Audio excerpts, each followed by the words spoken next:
Hi viewers, இன்றைக்கி நம்ம சேனலில் காரக்குழம்பு சீரீஸ் தான் பார்க்க போகிறோம். 10 நிமிஷத்தில் ரொம்ப சுவையான ஒரு காரக்குழம்பு, எண்ணெய் கத்திரிக்காய் காரக்குழம்பு.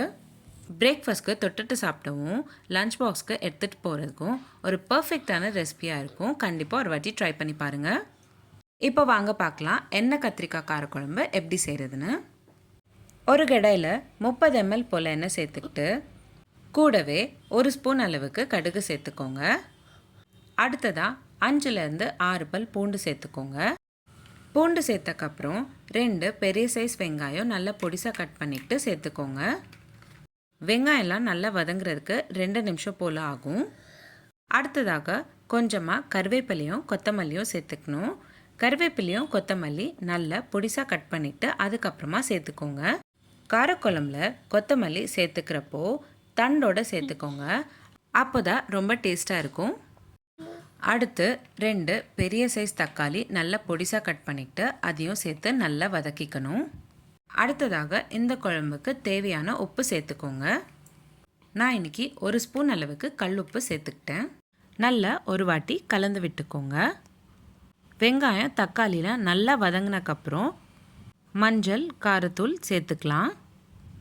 நான் இப்போது உங்களுக்கு வீடியோவில் காட்டுற மாதிரி லேசாக அழுத்தம் கொடுத்து தக்காளியை நல்லா வதக்கிக்கோங்க. இந்த மாதிரி லேசாக அழுத்தம் கொடுத்து தக்காளியை வதக்கிக்கிறப்போ தக்காளியெல்லாம் சீக்கிரமாக வெந்துடும். அடுத்ததாக இந்த குழம்புக்கு தேவையான மஞ்சத்தூள் சேர்த்துடலாம்.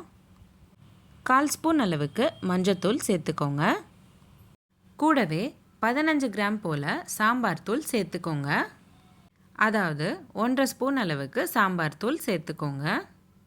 உங்களுக்கு குழம்புல எவ்வளோ காரம் தேவைப்படுதோ அதுக்கேற்ற மாதிரி நீங்கள் சாம்பார் தூள் சேர்த்துக்கிற மாதிரி இருக்கும். நான் இன்றைக்கி 1/2 ஸ்பூன் அளவுக்கு காரத்தூள் சேர்த்துக்கிறேன். உங்கள் வீட்டில் பசங்க இருந்தாங்கன்னா அவங்களும் காரக்குழம்பு சாப்பிட்ணும் அப்படின்னு நினச்சிங்கன்னா குழம்பு நல்லா கொதிக்கிற ஸ்டேஜில் வெல்லம் சேர்த்துக்கோங்க. அடுத்ததாக கத்திரிக்காய் சேர்த்துக்கோங்க. நான் இன்றைக்கி 4லேருந்து 5 கத்திரிக்காய் நல்ல நீல வாக்கில் கட் பண்ணிக்கிட்டு சேர்த்துக்கிட்டேன். பச்சையாக இருக்கிற கத்திரிக்காய் நாட்டு கத்திரிக்காய்ன்னு சொல்லுவாங்க. இன்றைக்கி நான் குழம்புல நாட்டு கத்திரிக்காய் தான் ஆட் பண்ணியிருக்கேன். உங்கள் சாய்ஸில் நீங்கள் கத்திரிக்காய் சேர்த்துக்கலாம். எல்லா வகையான கத்திரிக்காயும் இந்த குழம்புக்கு டேஸ்ட்டாக தான் இருக்கும். கத்திரிக்காயெலாம் நல்லா வேகிறதுக்காக காரத்தூள் சேர்த்துக்கிட்டு நல்லா ஒரு வாட்டி கலந்து விட்டக்கப்புறம் மூடி போட்டு நல்லா வேக வச்சுக்கிட்டேன். 5லேருந்து 7 நிமிஷம் போல் லோ ஃப்ளேமில் மூடி போட்டு கத்திரிக்காயெலாம் நல்லா வேக வச்சுக்கோங்க. கத்திரிக்காய் நல்லா சாஃப்டாக ஆகிற வரைக்கும் நல்லா வேக வச்சுக்கணும். கத்திரிக்காய் நல்லா சாஃப்டாக வெந்தக்கப்புறம் இந்த குழம்புக்கு தேவையான புளி தண்ணி சேர்த்துக்கலாம். நான் இன்றைக்கி சின்ன லெமன் சைஸ் அளவுக்கு புளியை ஊற வச்சுக்கிட்டு அந்த புளி தண்ணி சேர்த்துக்கிறேன். இப்போ பார்த்திங்கன்னா கத்திரிக்காயெலாம் நல்லா வெந்துடுச்சு. இந்த ஸ்டேஜில் நம்ம புளி தண்ணி ஆட் பண்ணிக்கலாம். லெமன் சைஸ் அளவுக்கு புளியை ஊற வச்சு அந்த தண்ணியை சேர்த்துக்கலாம். புளி தண்ணி சேர்த்தக்கப்புறம் நல்லா ஒரு வாட்டி கொதிக்க விடுங்க.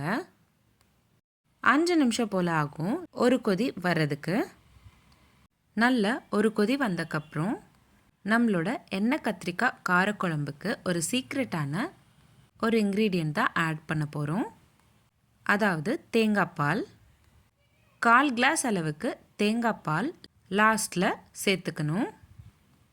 தேங்காய் பால் நல்ல திக்கான கன்சிஸ்டன்சியில் அரைச்சிக்கிட்டு அதுக்கப்புறமா நீங்கள் குழம்புல சேர்த்துக்கோங்க. மறுபடியும் ஒரு 5 நிமிஷம் போல் கொதிக்க விடணும். நல்ல ஒரு வாட்டி கலந்து விட்டுட்டு 5 நிமிஷம் போல் கொதிக்க விடுங்க. இப்போ பார்த்திங்கன்னா குழம்பு நல்லா திக்காயிட்டு வரும். குழம்பு நல்லா திக்காயிடுச்சுன்னா எண்ணெய் கத்திரிக்காய் காரக்குழம்பு ரெடி ஆயிடுச்சு. அவ்வளோதான். ரொம்ப சிம்பிளாக வெறும் 20 நிமிஷத்தில் செய்யக்கூடிய எண்ணெய் கத்திரிக்காய் காரக்குழம்பு ரெடி ஆயிடுச்சு. நீங்களும் உங்கள் வீட்டில் ட்ரை பண்ணிங்கன்னா எப்படி இருந்துச்சுன்னு எனக்கு கமெண்ட் பாக்ஸில் கமெண்ட் பண்ணுங்கள். உங்களுக்கு இந்த வீடியோ பிடிச்சிருந்தா லைக் பண்ணுங்கள், ஷேர் பண்ணுங்கள். இதே மாதிரி டெய்லி ஒரு ரெசிபி பார்க்குறதுக்கு என்னோடய சேனல் சப்ஸ்கிரைப் பண்ணிக்கோங்க. இந்த மாதிரி நிறைய சீரீஸ் நம்மளோட சேனலில் போஸ்ட் பண்ணியிருக்கோம். Healthy pasta series, healthy breakfast series, healthy lunch box ideas, kids lunch box ideas, kootu series, kuzhambu series, rasam series, thayir pachadi series, Andhra pachadi series, no oil no boil series, gluten free recipes, healthy laddu series, healthy starter series, healthy milkshake series, healthy ice cream series, chutney series, இந்த மாதிரி நிறைய series நம்மளோட சேனலில் post பண்ணியிருக்கோம். Links எல்லாமே நான் உங்களுக்கு description பாக்ஸில் ஷேர் பண்ணுறேன். கண்டிப்பாக செக் பண்ணி பாருங்கள். இந்த ரெசிபி எப்படி இருந்ததுன்னு எனக்கு கமெண்ட் பாக்ஸில் கமெண்ட் பண்ணுங்கள். மீண்டும் சந்திப்போம் ஒரு சுவையான ரெசிபியுடன். தேங்க்யூ.